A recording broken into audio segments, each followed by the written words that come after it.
Welcome back. Republic Bharat देख रहे हैं आप। खबरों की शुरुआत करते हैं, बात करेंगे जम्मू कश्मीर की, क्योंकि जम्मू कश्मीर की सियासत में अब एक नए चेहरे ने एंट्री मार ली है।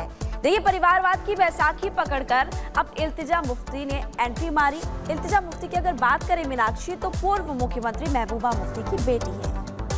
आपको बता दें, क्योंकि विधानसभा के जो चुनाव है उनका ऐलान हो चुका है जम्मू कश्मीर में, और ऐसे में जो पहली लिस्ट पीडीपी की तरफ से जारी की गई है उसमें इल्तिजा मुफ्ती का नाम भी है। इल्तिजा मुफ्ती को आखिरकार कौन सी परंपरागत सीट दी गई है इस बार चुनाव जीतने के लिए, इस रिपोर्ट में देखिए।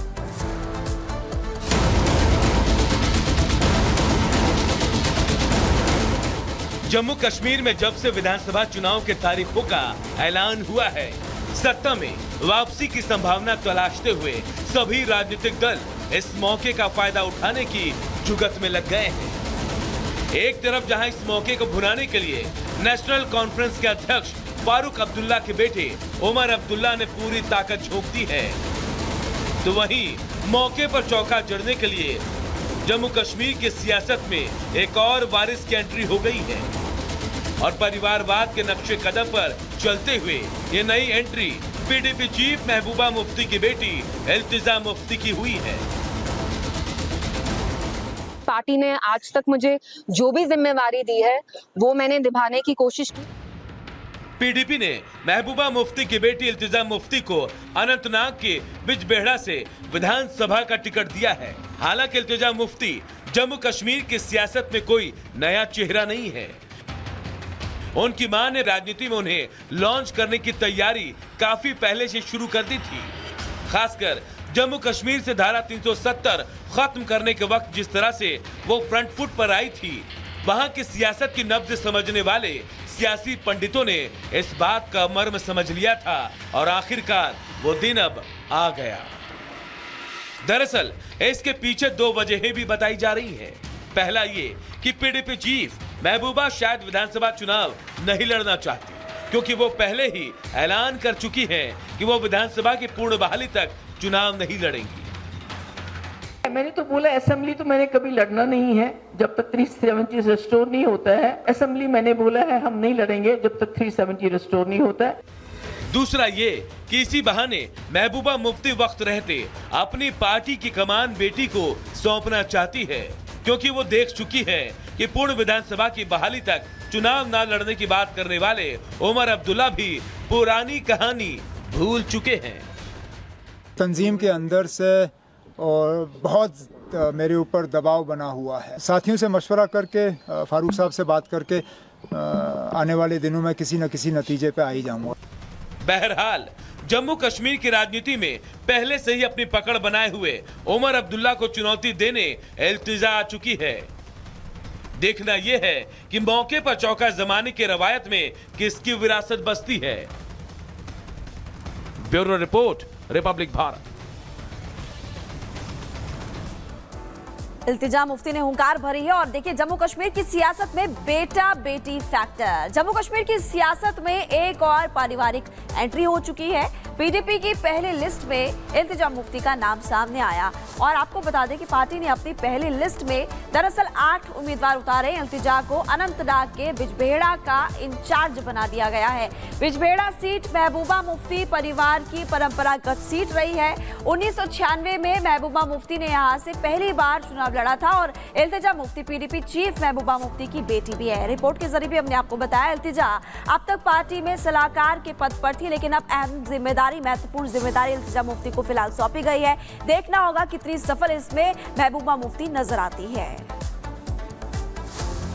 और दूसरी तरफ रूस यूक्रेन जंग के बीच प्रधानमंत्री नरेंद्र मोदी का आज से पोलैंड दौरा शुरू होने वाला है। 21 से 22 अगस्त तक प्रधानमंत्री वहां पर रहेंगे पोलैंड, और उसके बाद 23 अगस्त को यूक्रेन के लिए रवाना हो जाएंगे। आपको बता दें कि रूस यूक्रेन युद्ध के बीच प्रधानमंत्री के इस दौरे को बेहद अहम माना जा रहा है, इस लिहाज से कि जंग रुकवा सकते हैं, क्योंकि इसके पहले उन्होंने रूस की यात्रा भी की थी। इस रिपोर्ट में देखिए ये दौरा क्यों खास है।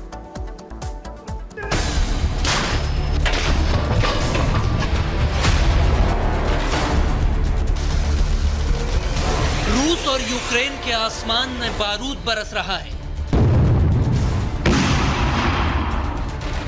बम गोलों की बारिश हो रही है। कदम कदम पर धमाके हो रहे हैं। कहीं आग की लपटें हैं तो कहीं लाशों के ढेर, कहीं तबाह टैंक पड़े हैं तो कहीं गन मशीनें गरज रही हैं। पुतिन और जेलेंस्की के माथे पर खून सवार है। दोनों देशों की आर्मी एक दूसरे के खून की प्यासी है। रोजाना मिसाइलें और रॉकेट दागे जा रहे हैं, लेकिन इन सब के बीच मैदान जंग में शांतिदूत के तौर पर मोदी कूद पड़े हैं, क्योंकि वो हमेशा से कहते आए हैं ये युद्ध का वक्त बिल्कुल नहीं है। आज का युग युद्ध का है नहीं, और हमने फोन पर भी कई बार आपसे इस विषय में बात की है कि डेमोक्रेसी और डिप्लोमेसी और डायलॉग, ये सारी बातें ऐसी हैं कि जो दुनिया को एक स्पर्श करती है।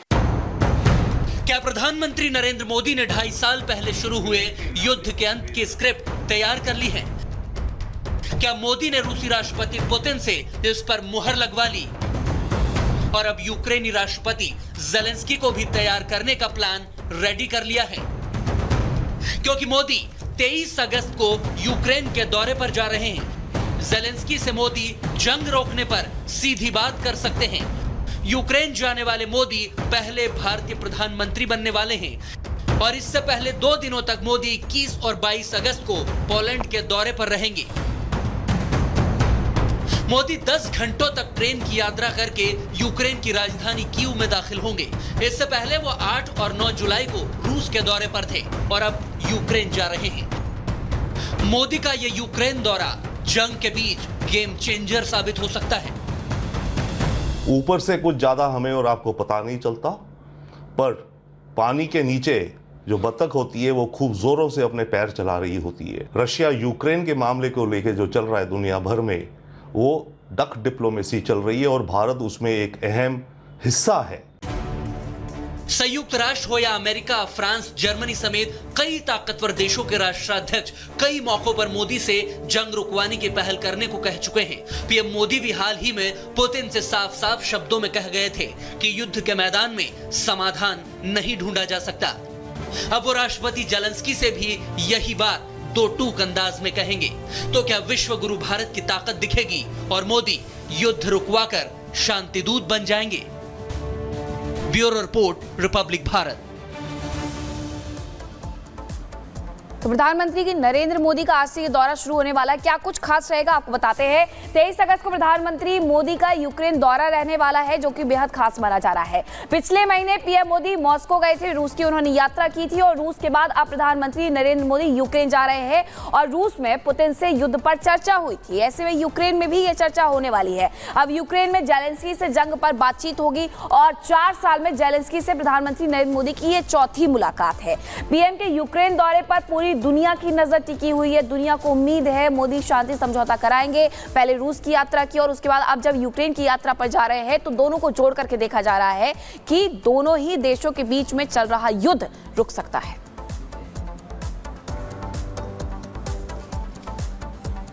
चलिए खबरों में आगे बढ़ते और बात करेंगे एमपी की। अब बात हम करेंगे अजब एमपी के गजब कारनामे की, क्योंकि यहाँ पर एक ऐसा कारनामा हुआ जिसकी चर्चा इस वक्त पूरे देश में हो रही है और लोग ये कह रहे हैं कि एमपी अजब है और यहाँ की पुलिस गजब है।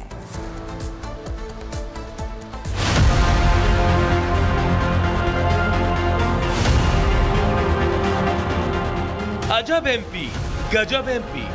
एमपी पुलिस का कारनामा। नहीं मिला 8 साल से लापता शख्स तो कबाड़ी वाले को बना दिया मान सिंह। एमपी अजब है, सबसे गजब है। यहाँ अक्सर कुछ ऐसा हो जाता है कि बरबस आपके मुंह से निकल जाएगा कि वाकई एमपी गजब है। और इस बार गजब का काम किया है एमपी पुलिस ने। एमपी पुलिस पिछले 8 साल से लापता एक शख्स मान सिंह को ढूंढ नहीं पाई, और जब कोर्ट ने फटकार लगाई तो मान सिंह जैसे दिखने वाले संतोष नाम के एक कबाड़ी को पकड़कर मान सिंह बना दिया। मान सिंह और संतोष में एक बात कॉमन थी, और वो थी दोनों की एक आंख खराब थी। इसी बात को मानकर पुलिस ने संतोष को मान सिंह बता दिया।